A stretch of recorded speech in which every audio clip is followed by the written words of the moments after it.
میرے رسول پاک علیہ السلام کی خدمت میں عورتیں آئیں، عرض کرنے لگے یا رسول اللہ اسلام میں ہمارے لیے بھی کوئی نفع ہے؟ حضور نے فرمایا کیا ہوا؟ کہنے لگی حضور ہمیں تو نقصان ہی نقصان نظر آ رہا ہے اپنے حق میں. حضور بتلائیں اگر آپ کے دین میں کوئی خیر ہے تو ہم کلمہ پڑھے فٹافٹ، باقی تو دنیا میں ہمیں اپنا نقصان ہی دکھائی دیتا ہے. یہ بھی امام طبرانی نے لکھا ہے. محبوب علیہ السلام نے فرمایا تم پہلے اپنی بات کرو، پوچھنا کیا چاہتی ہو؟ کہنے لگے یا رسول اللہ ایک تو ہم نے سنا ہے اسلام میں بھی ایک معاملہ یہ ہے کہ جن دنوں عورت ناپاک ہوتی ہے وہ نماز نہیں پڑھ سکتی، وہ روزہ نہیں رکھ سکتی. حضور یہ دینی نقصان ہوا، اور 2 عورتوں کی گواہی ایک مرد کے برابر ہے. دنیا میں بھی ہمارا وہ کردار نہ ہوا جو کہ مردوں کا ہے تو حضور ہماری دنیا میں بھی نقصان ہے، دین میں بھی نقصان ہے. یا رسول اللہ یا رسول اللہ یا رسول اللہ صلی اللہ علیہ وسلم. آقا پھر تو یہ ہوا کہ ہفتے مہینے کے بہت سارے دن عورت ویسے ناپاک رہی، دین سے دور رہی، اور اگر وہ قومی معاملات میں کوئی کردار ادا کرنا چاہے پھر بھی اس کی گواہی 2 عورتوں کی ایک مرد کے برابر. تو حضور دنیا کا بھی نقصان دین کا بھی. میرے کریم نے فرمایا بیٹھنا ملتا ہے. بیبیاں تو پہلی بات سن کے رونے لگی، ان کے آنچل آنسوؤں سے بھیگ گئے. محبوب فرمانے لگے جب کوئی عورت حاملہ ہوتی ہے تو رب اسے اسی طرح کا اجر دیتا ہے جس طرح اس مجاہد کو اجر ملتا ہے جو جہاد فی سبیل اللہ میں جاتا ہے، اتنا اجر اللہ حاملہ عورت کو دیتا ہے. اور محبوب کریم علیہ السلام فرمانے لگے جب وہ بچے کی پیدائش ہوتی ہے، جب بچہ جنتی ہے تو رب اسے اتنا اجر عطا کرتا ہے جتنا رب کریم ایک شہید کو اجر عطا فرماتا ہے. ایک شہید کے برابر مالک اسے اجر دے. اور شہید کا اجر تو آپ کو پتہ ہی ہے کتنا ہے. اس کا پہلا قطرہ زمین پہ گرتا ہے تو گناہ اللہ سارے معاف فرما دیتا ہے. فرمایا اللہ عورتوں کو یہ اجر دیتا ہے. میرے محبوب فرمانے لگے شرط صرف اتنی ہے کہ اپنے خاوند کی فرما بردار رہنا. اور فرمایا اس کے بعد جب وہ بچہ پالتی ہے رات کو اٹھ کے اسے دودھ دیتی ہے، اور اگر بول و براز کرے تو رات کو اٹھ کر اس کی صفائی کرتی ہے. فرمایا جو بیوی اپنے بچوں کی خاطر رات بیدار رہے گی رب کریم اسے اتنا ہی اجر دے گا جتنا رات کو اٹھ کے نفل پڑھنے والے کو اجر عطا فرماتا ہے. شب بیداری کا اللہ اسے. حضرت ابو قتادہ رضی اللہ تعالیٰ عنہ کی روایت امام بہقی نے لکھی ہے. حضرت ابو قتادہ رضی اللہ تعالیٰ عنہ فرماتے ہیں میں مسجد شریف میں حاضر ہوا تو نبی پاک صلی اللہ علیہ وسلم نماز کے لیے آئے. فرض نماز کا وقت نہیں تھا، حضور ویسے آئے نوافل ادا کرنے. تو نبی پاک نے اپنی نواسی کو ساتھ لیا.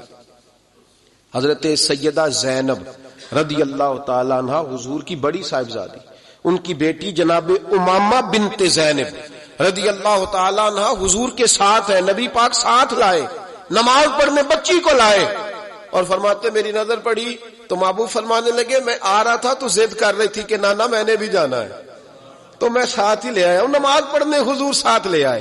فرماتے رسول پاک علیہ السلام نے نماز کی نیت باندھی، اور محبوب کریم صلی اللہ علیہ وسلم جب سجدے میں گئے تو بچی حضور سے چمٹ گئی.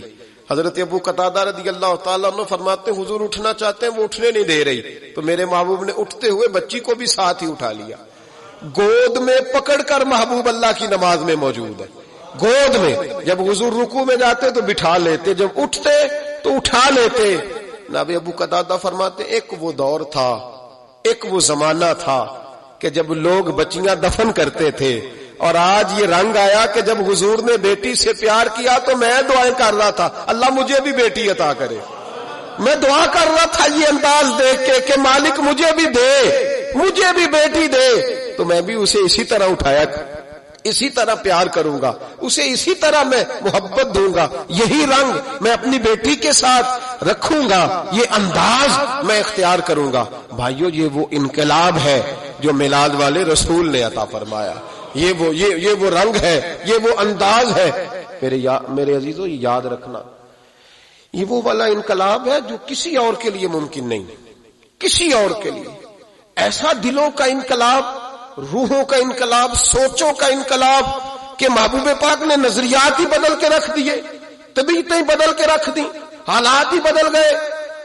میرا اور آپ کا سب سے بڑا آج سستی کا کردار یہ ہے کہ ہم غیروں کو رسول پاک کی سیرت بتا ہی نہیں سکے. دیکھیں نا ہم ابھی بھی دفاعی محاذ پر جنگ لڑ رہے ہیں، دفاعی محاذ پر روز لوگوں کو بتانا پڑتا ہے کہ اسلام دہشت گرد نہیں، اسلام اسلام دہشت گردی نہیں کرتا جی، اسلام تو امن کا درس دیتا ہے. روز ٹی وی پہ آ کر یہ خبر دی جاتی ہے کہ جناب ہم لوگوں کو بتا رہے ہیں جی ہم دہشت گرد نہیں ہیں. بھئی تم دفاعی محاذ پر ہو کیوں؟ پتہ ہے جو آدمی زیادہ صفائی دینے لگے اس کے جھوٹے ہونے کا شک پڑنے لگ جاتا ہے.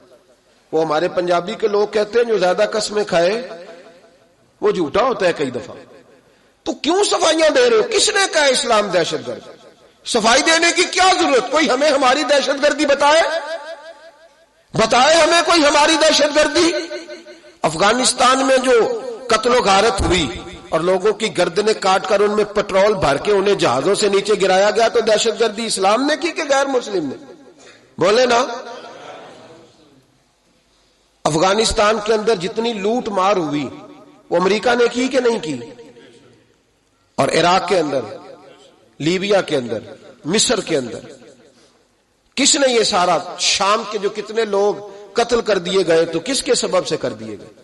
جن کو دفاعی محاذ پر ہونا چاہیے تھا، جن کو کوئی جو ہے وہ وضاحت کرنی چاہیے تھی کہ یار یہ ہو گیا وہ ہو گیا، وہ تو بالکل نہیں کر رہے. اور یہاں بیچارے جن کو بالکل حروف ابجد کا نہیں پتا، بالکل جانتے نہیں، وہ دفاعی محاذ پر بیٹھ کر اسلام کی تعلیمات کو مشکوک کر رہے ہیں. کہاں دہشت گردی ہوئی؟ بتاؤ نا، کس مقام پہ دہشت گردی؟ ہم تو اس رسول کے ماننے والے ہیں کہ جن کے پکے جانی دشمن، جنہوں نے نبی پاک کے رستے میں کانٹے بچھائے، حضور کی بیٹی کو شہید کیا، تلواریں لے کے بدر میں شہید کرنے آئے، وہ جب قیدی ہو کر لائے گئے اور مسجد نبی کے ستونوں کے ساتھ انہیں باندھا گیا، حضرت بلال حبشی رضی اللہ تعالیٰ عنہ کہتے ہیں میرے وجود پر جتنے زخم تھے مجھے سارے یاد تھے، اور حضور کے رستے میں جتنے کانٹے بچھائے تھے مجھے سارے یاد تھے. کتنی راتیں بغیر کھائے پیے مسلمانوں نے گزاری، ساری یاد. جب باندھ لگے تو میں نے رسیاں ذرا زور زور سے باندھی، لیکن آدھی رات کو مسجد میں داخل ہوا تو حضور بے چینی سے ٹہل رہے تھے. حضور کیا ہوا؟ فرمایا تم نے رسیاں زور سے باندھتی ہیں، یہ ہائے ہائے کرتے ہیں تو مجھے نیند